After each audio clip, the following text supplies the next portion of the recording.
সংবাদ শিরোনাম।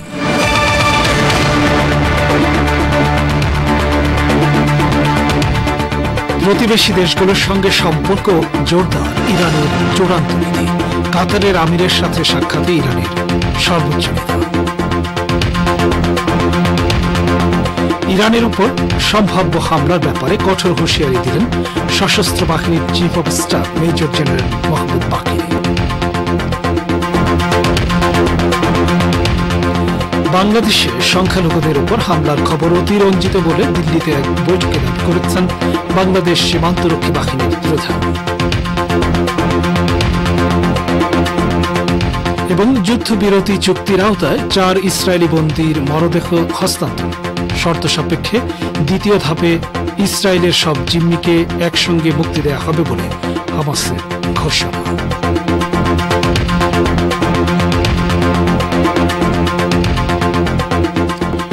আসসালামু আলাইকুম শ্রোতা বন্ধুরা, সংবাদ শিরোনাম শুনলেন। এবার বিস্তারিত বিশ্ব সংবাদে আমন্ত্রণ জানাচ্ছি আমি সোহেল আহমেদ। ইসলামী প্রজাতন্ত্র ইরানের সর্বোচ্চ নেতা আয়াতুল্লাহিল উজমা খামেনি বলেছেন, প্রতিবেশী দেশগুলোর সঙ্গে সম্পর্ক জোরদার ইসলামী প্রজাতন্ত্রের চূড়ান্ত নীতি।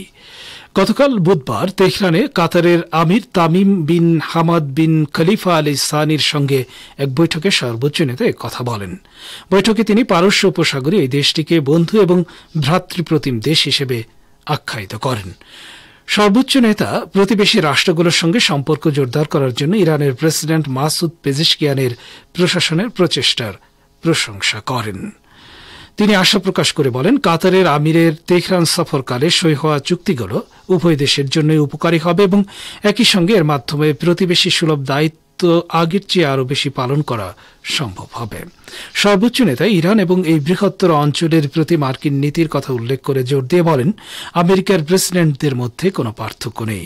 আয়াতুল্লাহ খামেনি দক্ষিণ কোরিয়া থেকে কাতারে স্থানান্তরিত ইরানি পাওনা অর্থ ফেরত পাঠানোর আহ্বান জানিয়ে বলেন, আমরা জানি ইরানি এসব অর্থ ফেরত পাঠানোর ক্ষেত্রে প্রধান বাধা হচ্ছে আমেরিকা। তিনি বলেন, ইসলামী প্রজাতন্ত্র ইরান আশা করে কাতার মার্কিন চাপের কাছে নতি স্বীকার করবে না। এই বৈঠকে কাতারের আমির শেখ তামিম বিশ্বজুড়ে নিপীড়িত ও নির্যাতিত জনগণের প্রতি ইরানের সমর্থনের জন্য, বিশেষ করে ফিলিস্তিনিদের প্রতি সমর্থনের জন্য কৃতজ্ঞতা প্রকাশ করে বলেন, ফিলিস্তিনিদের প্রতি ইরানের দৃঢ় সমর্থনের কথা মানুষ কখনোই ভুলে যাবে না। ইরানের প্রেসিডেন্ট মাসুদ পেজেশকিয়ান ফিলিস্তিনের ইসলামী জিহাদ আন্দোলনের প্রধান জিয়াদ আন-নাখালার সঙ্গে এক বৈঠকে ফিলিস্তিনি প্রতিরোধের প্রশংসা করে বলেছেন, ফিলিস্তিনিরা বিশ্ব শক্তিগুলোর শ্রেষ্ঠত্বের মোহ ভেঙে দিয়েছে। গতকাল বুধবার রাতে তেহরানে অনুষ্ঠিত এক বৈঠকে প্রেসিডেন্ট মাসুদ পেজেশকিয়ান নাখালাকে বলেন, ফিলিস্তিনি জাতির 15 মাসের প্রতিরোধের ফলে বৃহৎ শক্তিগুলোর শ্রেষ্ঠত্বের মোহ ভেঙে গেছে, কারণ এসব শক্তি নিরপরাধ ফিলিস্তিনি জনগণের উপর রক্তপাত ঘটিয়েছিল। প্রেসিডেন্ট পেজেশকিয়ান ইহুদিবাদী শত্রুর বিরুদ্ধে বিজয়ের জন্য ফিলিস্তিনি প্রতিরোধকামী শক্তি এবং জনগণকে অভিনন্দন জানান।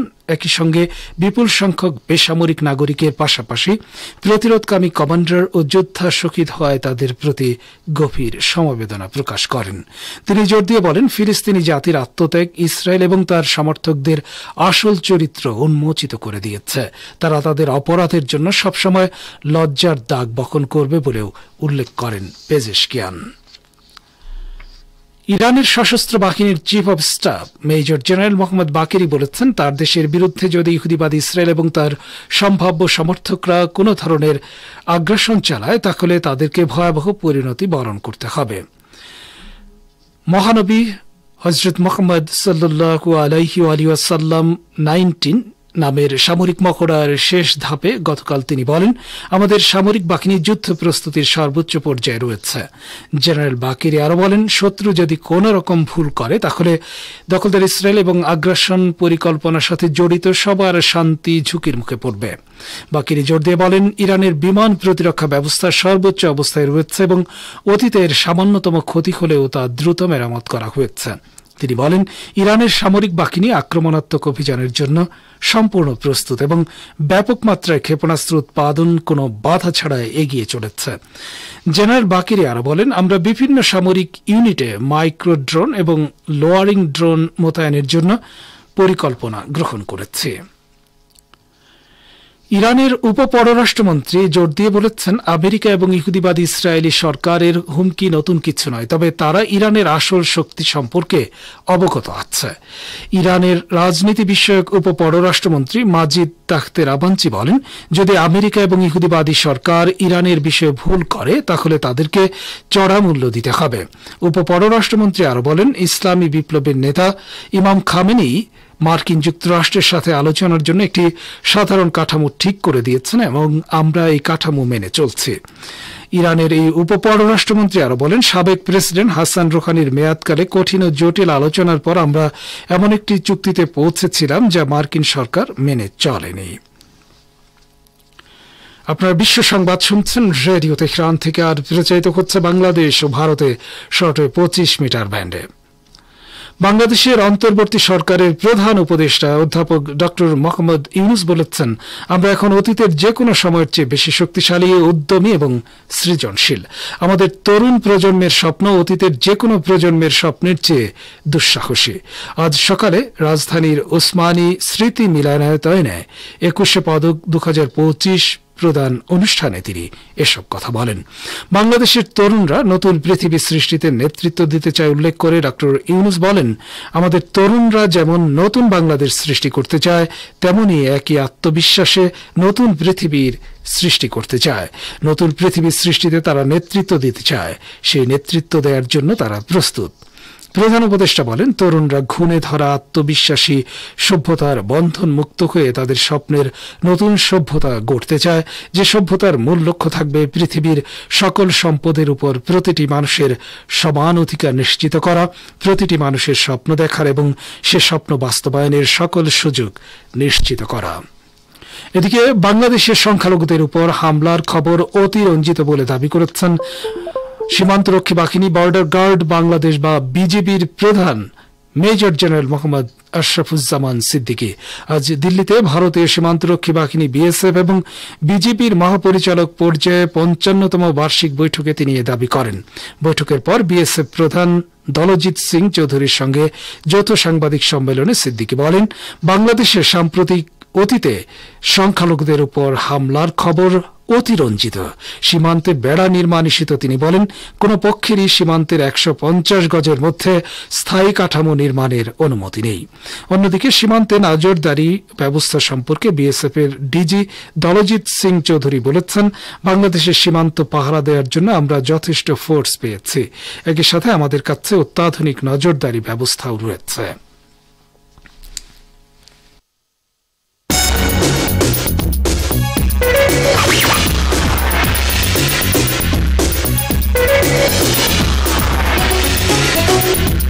রেডিও তেহরান, খবরের সঙ্গে 24 ঘন্টা। ভিজিট করুন আমাদের ওয়েবসাইট parstoday.ir/dn।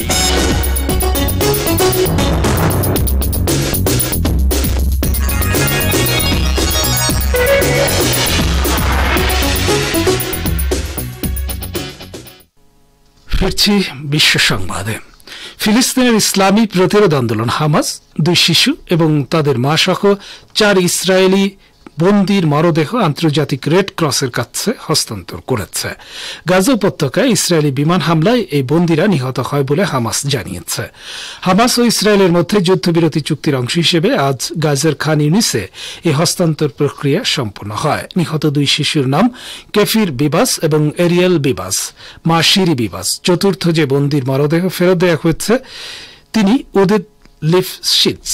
হামাস সদস্যরা রেড ক্রসের ট্রাকে সাদা চাদরে ঢাকা কালো রঙের কফিনগুলো উঠিয়ে দেয়। এরপর রেড ক্রসের গাড়ি বহর ইসরায়েলের উদ্দেশ্যে রওনা দেয়।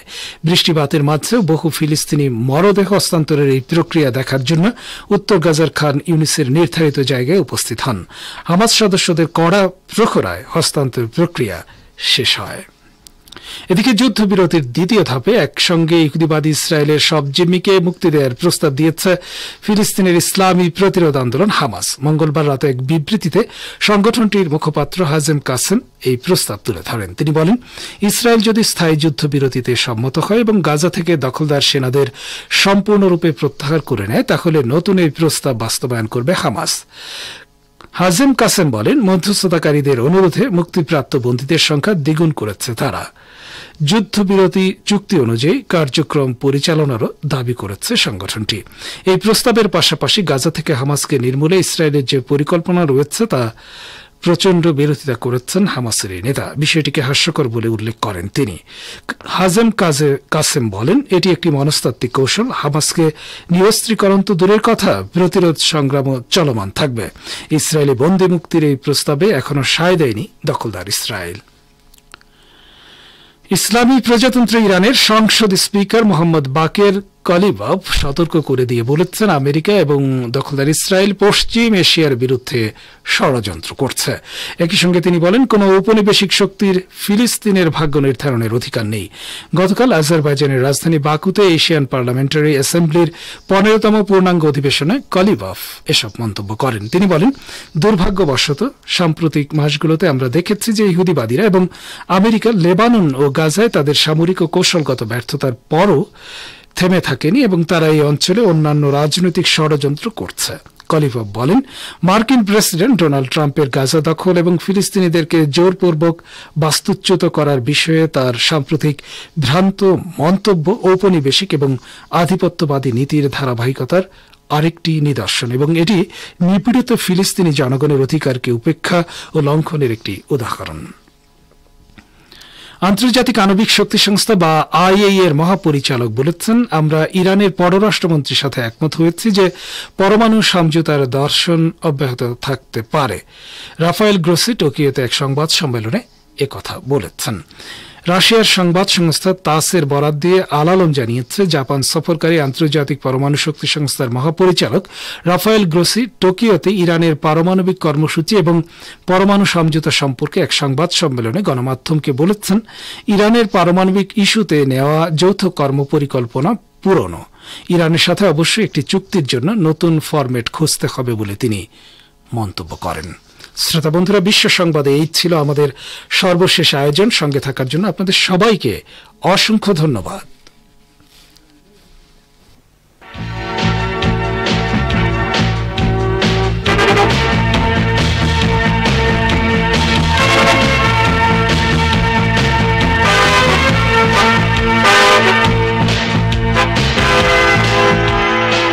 বিশ্ব সংবাদের পর আমন্ত্রণ জানাচ্ছি সংবাদ ভাষ্যের অনুষ্ঠান দৃষ্টিপাতে। তৃতীয় কাস্পিয়ান অর্থনৈতিক ফোরাম গত সোমবার ও মঙ্গলবার তেহরানে অনুষ্ঠিত হয়েছে। এই ফোরামে Iran, Russia, Turkmenistan, Kazakhstan, Azerbaijan প্রজাতন্ত্র এবং তাজিকিস্তান অংশ নিয়েছে।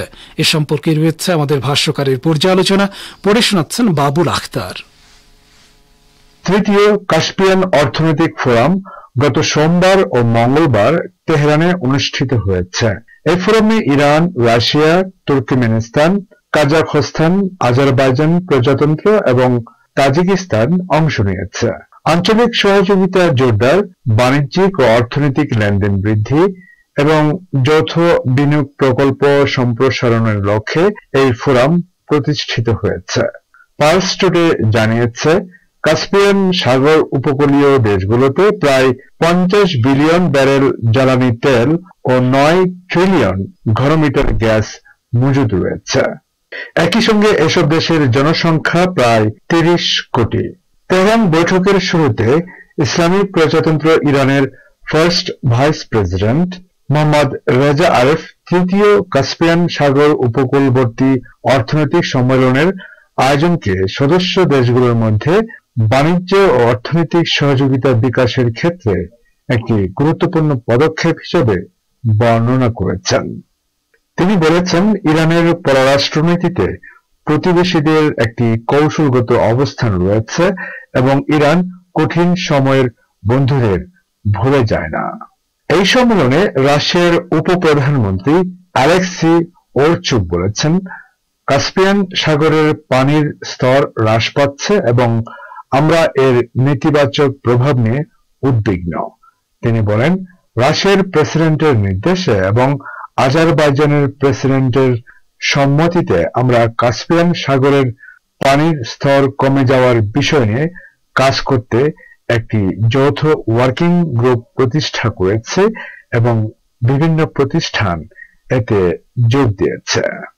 আজারবাইজান প্রজাতন্ত্রের প্রধানমন্ত্রী আলী আসাদভ এই সম্মেলনে জোর দিয়ে বলেন, কাস্পিয়ান সাগরকে শান্তি ও সহযোগিতার সাগর হিসেবে টিকিয়ে রাখতে হবে। এই লক্ষ্য বাস্তবায়নে কাস্পিয়ান সাগর তীরবর্তী দেশগুলোকে সর্বাত্মক চেষ্টা চালাতে হবে। কাস্পিয়ান সাগর উপকূলীয় দেশগুলোর তৃতীয় অর্থনৈতিক সম্মেলনে কাজাখ প্রধানমন্ত্রী ওলগাস আবায়েভিচ বেকতেনভ কাস্পিয়ান সাগরের পরিবেশ প্রকৃতি সংরক্ষণের উপর জোর দিয়েছেন। তিনি বলেছেন, কাস্পিয়ান সাগরের অনন্য ইকোসিস্টেম সংরক্ষণ করাকে কাজাখস্তান অত্যন্ত গুরুত্ব দেয়। তাজিকিস্তানের প্রধানমন্ত্রী কাহিল রসুলজাদে বলেছেন, কাস্পিয়ান সাগর তীরবর্তী দেশগুলোর জন্য আন্তর্জাতিক বাণিজ্য ও অর্থনৈতিক সহযোগিতা বিশেষভাবে গুরুত্বপূর্ণ। তিনি আরো বলেন, বর্তমান বৈশ্বিক পরিস্থিতিতে কাস্পিয়ান সাগর তীরবর্তী অঞ্চল আন্তর্জাতিক বাণিজ্য ও অর্থনৈতিক সহযোগিতার অন্যতম কেন্দ্র, যা এ অঞ্চলের দেশগুলোর জন্য বিশেষ গুরুত্ব বহন করে।